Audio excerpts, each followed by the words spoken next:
स्वागत है गाइज आप सबका मेरे एक नए लेक्चर में। इस लेक्चर में मैं बताने वाला हूँ आपको एक नया चैप्टर जो है क्लास 12 का चैप्टर नंबर 1 इलेक्ट्रोस्टैटिक्स। तो चलिए समझते हैं इस चैप्टर को।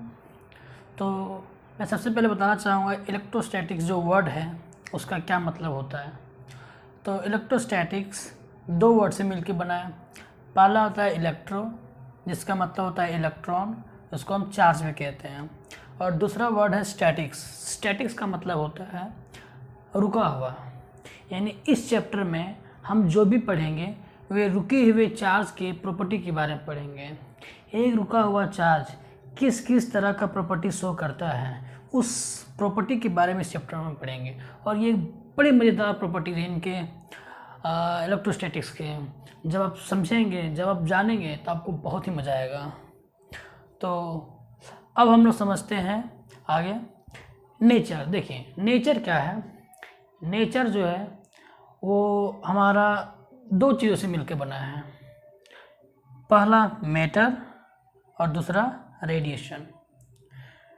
मैटर वो हर चीज़ जिसको हम छू सकते हैं, जिसको हम देख सकते हैं, वो मैटर कहलाता है। जैसे हमारा ये चॉक, हमारा ये डस्टर, ये ग्रीन बोर्ड, मेरा टी शर्ट, जो हम पानी पीते हैं, वो सारे की सारे चीज़ क्या होते हैं? मैटर होते हैं। उसको हम टच कर सकते हैं। इसी तरह रेडिएशन। रेडिएशन क्या होता है? जो सन से जो धूप आती है वो एक रेडिएशन होती है। इसी तरह जो हमारा गैस का फ्लेम से जो हीट निकलती है वो रेडिएशन होती है। जब हमारे हड्डियों में किसी तरह का क्रैक आता है और हम एक्सरे करवाते हैं तो जो एक्सरे होता है वो एक इलेक्ट्रोमैग्नेटिक रेडिएशन होता है। इसी तरह गामा रे, ये सारे रेडिएशन होते हैं। तो रेडिएशन के बारे में अभी हम चर्चा नहीं करेंगे। आगे जाके रेडिएशन के लिए एक अलग चैप्टर ही है, तो वहाँ पे हम लोग डिस्कस करेंगे। अभी हम लोग मैटर के बारे में बात करते हैं। तो मैटर के पास एक प्रॉपर्टी होती है मास, और उस मास के कारण मैटर किसी भी दूसरे मैटर पर ग्रेविटेशनल फोर्स यानी गुरुत्वाकर्षण बल लगा सकती है। मैटर के पास और वेलोसिटी होता है, मोमेंटम होता है, एटसेट्रा वगैरह, एक्सेलरेशन वगैरह, वो फोर्स लगा सकता है। इस तरह से मैटर बहुत कुछ कर सकते हैं। तो अभी हम डिटेल में जाएंगे नहीं मैटर्स के बारे में ज़्यादा। हम लोग फिलहाल भी पढ़ेंगे मास। मैटर में जो एक प्रॉपर्टी होती है मास, ये क्या करती है? ये एक फोर्स लगाती है किसी दूसरे मैटर पे। हम लोग क्लास 10th और क्लास 11 से ही ये पढ़ते आए हैं कि जिस मैटर के पास मास होती है, किसी भी मैटर हो, कोई भी मैटर हो, उसके पास अगर मास है तो वो किसी दूसरे मैटर जिसके पास मास हो उस पर एक फोर्स लगाती है, और उस फोर्स को हम कहते हैं ग्रेविटेशनल फोर्स। ठीक है, यहाँ तक हमें चीज़ें समझ में आती थी। लेकिन हमारे नेचर में कुछ ऐसे भी फेनोमिनाज हैं जिसको हम देखते हैं और हम समझने की कोशिश करते हैं। जैसे मैं इस बोर्ड से मैं इस चौक से इस बोर्ड में लिखता हूँ, तो जो चौक के पार्टिकल्स होते हैं वो इस बोर्ड में चिपक जाते हैं, स्टिक कर जाते हैं। ठीक है, ये हम देखते हैं। इसी तरह जब हम नट में बोल्ट को कसते हैं तो वो नट जो है वो खुल के गिरता नहीं कभी बोल्ट से, वो उसमें क्लिंग हो जाता है, चिपक जाता है। हमने ये भी देखा। इसी तरह आसमान में हम लोग देखें कि जब वहाँ पे थंडर स्टॉर्म के टाइम में जब स्पार्क होती है तो वहाँ से एक बिजली, मतलब एक फ्लैश लाइट की तरह अर्थ की ओर आता है, जिसके कारण पूरा आसमान जो है वो चमकीला हो जाता है, मतलब पूरा चमकदार हो जाता है। ये भी हम देखें। लेकिन हम समझ नहीं पा रहे हैं कि ये किन कारणों से हो रहा है। आखिर ये बोर्ड पर जो पार्टिकल्स चिपके हुए हैं चौक के, वो क्यों स्टिक किए हुए हैं जबकि अर्थ भी इसे खींच रही है? तो इनको नीचे गिर जाना चाहिए ग्रेविटेशनल फोर्स के कारण, लेकिन ये जो पार्टिकल्स हैं चौक के वो गिरते नहीं हैं। इसका मतलब है कि कोई दूसरा ऐसा फोर्स है जो इस ग्रेविटेशनल फोर्स से बहुत ही ज़्यादा स्ट्रॉन्ग है, जिसके कारण ये बोर्ड के साथ इसके पार्टिकल्स, चौक के पार्टिकल्स को चिपका कर रखे हुए हैं। और वो फोर्स बहुत ही ज़्यादा स्ट्रॉन्ग है, ग्रेविटेशनल फोर्स है। तो हम ये समझ नहीं पा रहे थे और उनको ढूंढ नहीं पा रहे थे। तो हमने क्या किया, हमने कुछ एक्सपेरिमेंट करना शुरू किया।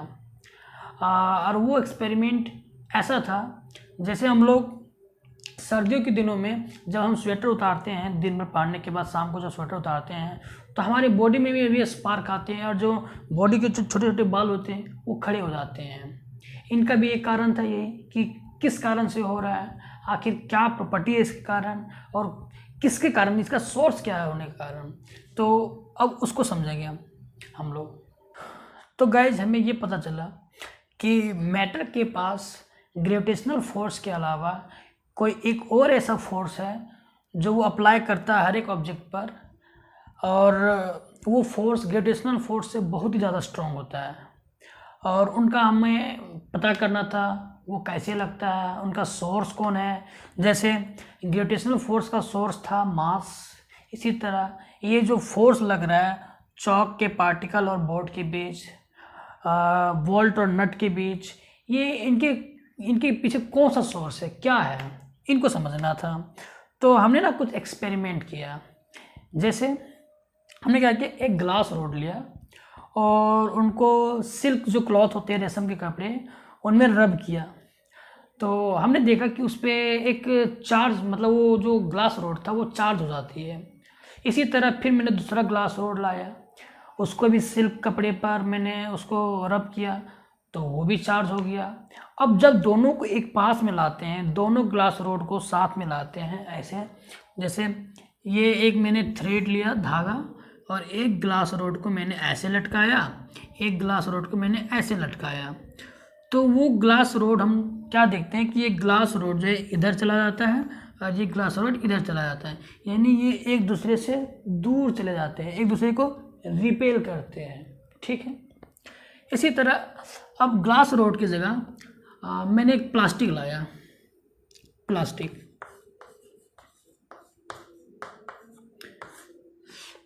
को भी इसी तरह मैंने क्या किया, ग्लास रोड के साथ रब किया। जब ग्लास रोड के साथ मैंने प्लास्टिक को रब किया, फिर प्लास्टिक के भी इसी तरह 2 रोड्स लाए और प्लास्टिक के रोड्स को भी मैंने एक धागे में ऐसे लटकाया। तो हम क्या देखते हैं कि ये दोनों जो रोड है वो भी सेम इसी तरह रिपेल हो जाते हैं, मतलब एक दूसरे से दूर चले जाते हैं। इसके बाद हमने क्या किया, एक जो रेशम का कपड़ा था और एक ग्लास रोड लाते हैं, फिर दोनों को लटकाते हैं सेम इसी तरह। तो इस बार हम क्या देखते हैं, इस बार हम देखते हैं कि ये जो दोनों, ये रेशम का जो कपड़ा का टुकड़ा है और ये जो ग्लास रोड है, ये अब दूर नहीं जाते हैं, अब ये एक दूसरे से नज़दीक आ गए हैं, मतलब ये ऐसे हो जाते थे। इसका मतलब था कि मैटर में जो भी प्रॉपर्टी है वो एक नहीं है, वो 2 प्रॉपर्टी है। क्योंकि यहाँ पे देखिए, इस केस में देखिए, ये एक दूसरे को रिपेल कर रहे हैं, मतलब कि दोनों में सेम चीज़ होगा तभी ये एक दूसरे को रिपेल कर रहा है। इसी तरह इसमें भी हुआ, लेकिन इसमें हमने क्या देखा कि ये रिपेल नहीं कर रहे थे, एक दूसरे के नज़दीक आ रहे थे, मतलब एक दूसरे को अट्रैक्ट कर रहे थे। इसका मतलब था कि इसमें कुछ और चीज़ होगा, इसमें कुछ और होगा, मतलब दोनों एक चीज़ तो हो नहीं सकती। यहाँ पे दोनों एक चीज़ हो सकती है, यहाँ पे भी दोनों एक चीज़ हो सकती है, लेकिन यहाँ पे वो एक चीज़ नहीं हो सकती। यहाँ पे 2 डिफरेंट थिंग्स हो सकते हैं, डिफरेंट थिंग्स। अब हमें ये सोचना था कि वो जो 2 डिफरेंट थिंग्स है वो क्या थे। तो सबसे पहले हम लोग एक चीज़ और देखें कि जब हम किसी बॉडी को रब करते हैं कहीं पे, मान लीजिए मैंने ये इस ग्लास रोड को मैंने सिल्क क्लॉथ पे मैंने रब किया, तो हम क्या देखते हैं कि वो बॉडी चार्ज हो जाती है, जो ग्लास रोड रहता है वो चार्ज हो जाती है, लेकिन वो चार्ज उस बॉडी में हमेशा के लिए नहीं रहता है। वो फोर्स जब अप्लाई करता है किसी दूसरे बॉडी पर तो वो कुछ समय के लिए करता है। अगर उस ग्लास रोड को हम 10 से 15 मिनट तक ऐसे ही छोड़ दें तो वो फिर वो प्रॉपर्टी को छोड़ देता है, मतलब वो फिर जो रिपेल या फिर अट्रैक्ट करने वाला जो प्रॉपर्टी था वो छोड़ देता है। यानी हम कह सकते हैं कि ये जो गुण आ रहा है रिपेल और अट्रैक्ट करने के कारण मैटर के अंदर, वो परमानेंटली नहीं आती, वो कुछ टेम्पोरली कुछ समय के लिए आती है और बाद में वो फिर हट जाती है। इसका मतलब कि बॉडी शुरू में तो न्यूट्रल रहती है और बाद में जब उसको हम रब करते हैं तो उसमें कुछ प्रॉपर्टीज आ जाती है। तो ये प्रॉपर्टी आ जा रही है रब करने के बाद, हम उसको कहते हैं कि बॉडी चार्ज हो गई है। अगर मैं इस चौक को इस ग्रीन बोर्ड पे मैं रब कर रहा हूँ तो इससे क्या आ रहा है कि ये जो चौक है वो रब करने से ये चार्ज हो गई है। इसी तरह जो ग्रीन बोर्ड है इसके ऊपर मैंने जब चौक को रब किया तो ये ग्रीन बोर्ड भी क्या हुआ, चार्ज हो गया। ठीक है, हमें ये समझ में आ गई कि बॉडी चार्ज होती है। अब वो दो तरह के जो डिफरेंट चार्ज जो आ रहे हैं, ये ग्लास रोड, ये प्लास्टिक रोड और ये रेशम के जो कपड़े थे उसमें जो आ रहे हैं उनका नाम रखना था। तो क्या नाम रख सकते थे? तो बेंजामिन फ्रैंकलिन थे पहले साइंटिस्ट जिन्होंने इन दोनों चार्जों का नाम रखा था। तो देखिए, जब इन दो चार्जेस का नाम रखने का बारी आया तो बेंजामिन फ्रैंकलिन ने दोनों का नाम रखा। एक का नाम रखा पॉजिटिव चार्ज और दूसरे का नाम रखा नेगेटिव चार्ज।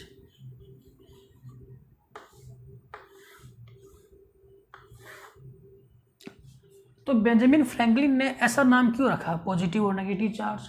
वो अपने नाम से भी रख सकते थे, जैसे न्यूटन लॉ पढ़ते हैं, कूलम्ब्स लॉ पढ़ते हैं, आगे जाके कूलम्ब्स लॉ पढ़ेंगे। बहुत सारे जो साइंटिस्ट थे वो अपने उन्हीं के नाम से वो लॉ बन जाती है। तो बेंजामिन फ्रैंकलिन ने पॉजिटिव चार्ज और नेगेटिव चार्ज ये नाम क्यों रखा?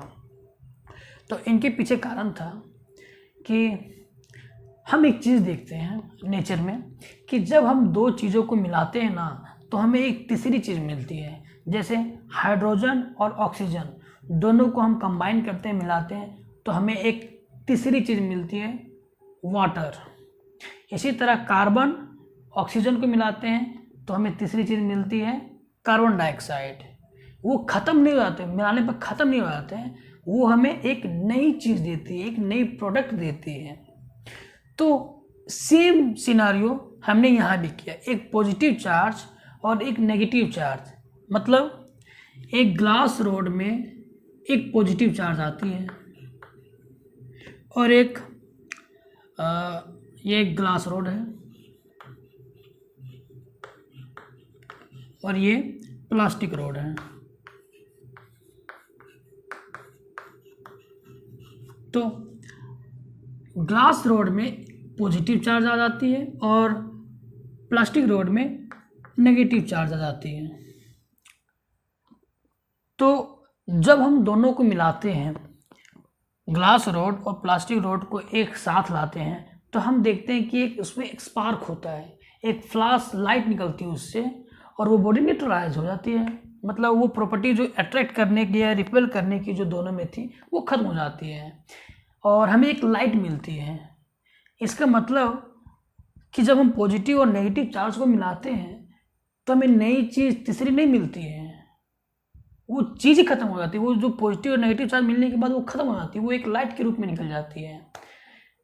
और ये चीज़ हम तो अपने नेचर में देखते नहीं थे कभी, लेकिन हमें पता है हमारी एजुकेशन में, हमारी शिक्षा में एक ऐसा ब्रांच है जहाँ पर दोनों को मिलाने पर, दो क्वांटिटी को मिलाने पर सम यानी एडिशन 0 हो जाती है।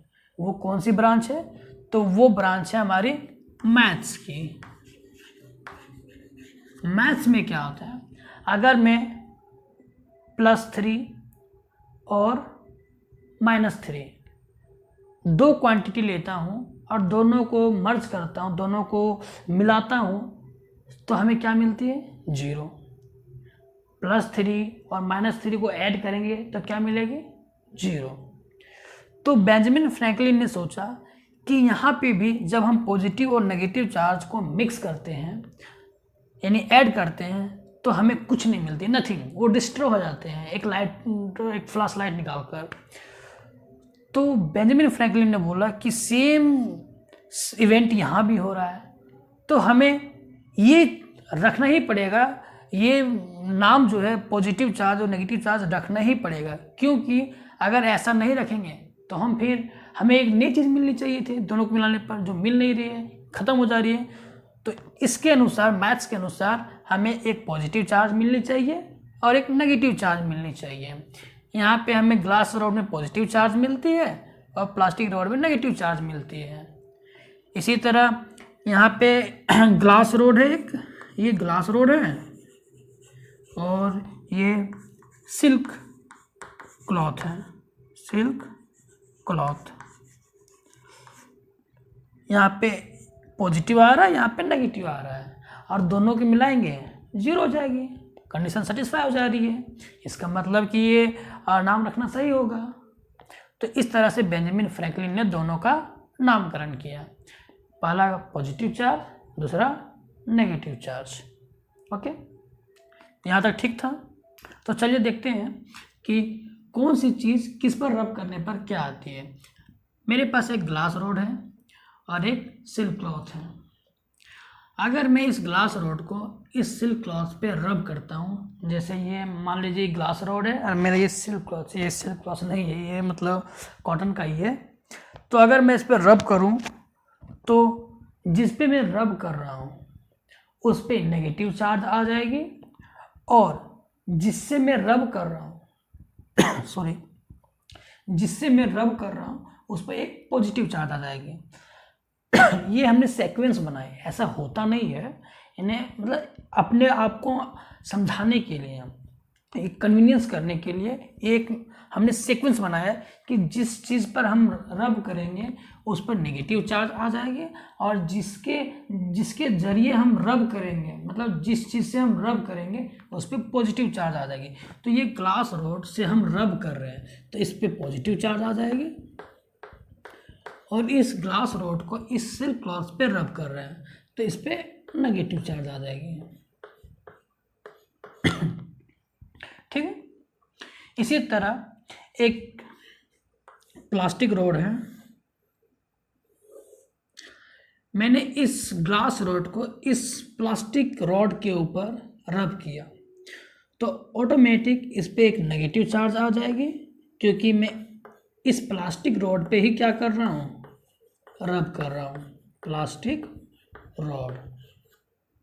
इस ग्लास रॉड को मैं प्लास्टिक रॉड पे रब कर रहा हूँ, तो जिस पे रब कर रहा हूँ उस पे नेगेटिव चार्ज आएगी, और जिससे रब कर रहा हूँ मतलब जिसके जरिए रब कर रहा हूँ, जिस चीज़ से रब कर रहा हूँ उस पर पॉजिटिव चार्ज आएगी। तो ये हमने अपने कन्वीनियंस के लिए, तो ये कन्वीनियंस के लिए कि हमें समझने में आसान हो, चीज़ें हम हार्ड नहीं करना चाहते हैं, फिजिक्स में चीज़ें को हम आसान करना चाहते हैं, तो अपने कन्वीनियंस के लिए हमने ये रूल बनाया कि जिस चीज़ पे हम रगड़ेंगे उस पर नेगेटिव चार्ज आ जाएगी, और ऑटोमेटिक जिसके द्वारा हम रगड़ रहे हैं, जिस चीज़ से रगड़ रहे हैं उस पर एक पॉजिटिव चार्ज आ जाएगी। तो ऐसा एक सीक्वेंस हमने बनाया।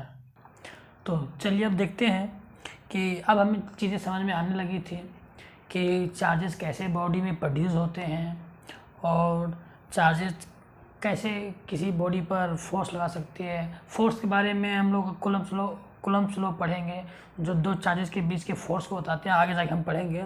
उससे पहले हम थोड़ा सा इलेक्ट्रिक चार्ज के बारे में 2 लाइन डेफिनेशन लिख लेते हैं।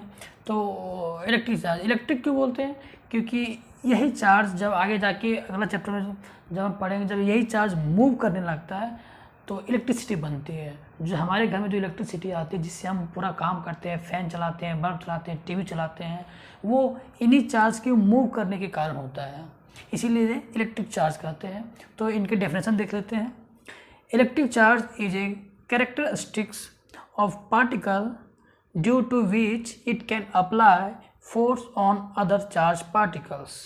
एक पार्टिकल जिसके पास मास होता है और वो दूसरे पार्टिकल जिसके पास मास होता है उसे ग्रेविटेशनल फोर्स के ज़रिए अट्रैक्ट कर सकता है। इसी तरह एक चार्ज पार्टिकल दूसरे चार्ज पार्टिकल पर एक फोर्स अप्लाई कर सकता है, वो रिपेल भी कर सकता है अट्रैक्ट भी कर सकता है। देखेंगे हम लोग क्या करेगा। तो दो तरह के चार्जेस होते हैं, पहला पॉजिटिव चार्ज नेगेटिव और दूसरा नेगेटिव चार्ज। जैसे बेंजामिन फ्रैंकलिन ने ये नाम रखा था। अब थोड़ा इन चार्जेस के बारे में ये जान लेते हैं कि इनका यूनिट क्या होता है। तो चार्जेस का जो यूनिट होता है वो होता है, चार्ज का यूनिट कूलम। कूलम एक साइंटिस्ट थे जिनके नाम के बेसिस पर ये यूनिट रखा गया कूलम। और इसका जो डीएफ होता है यानी डायमेंशनल फॉर्मूला जो होता है वो होता है IT। ये होता है इसका डीएफ और ये होता है यूनिट कूलम।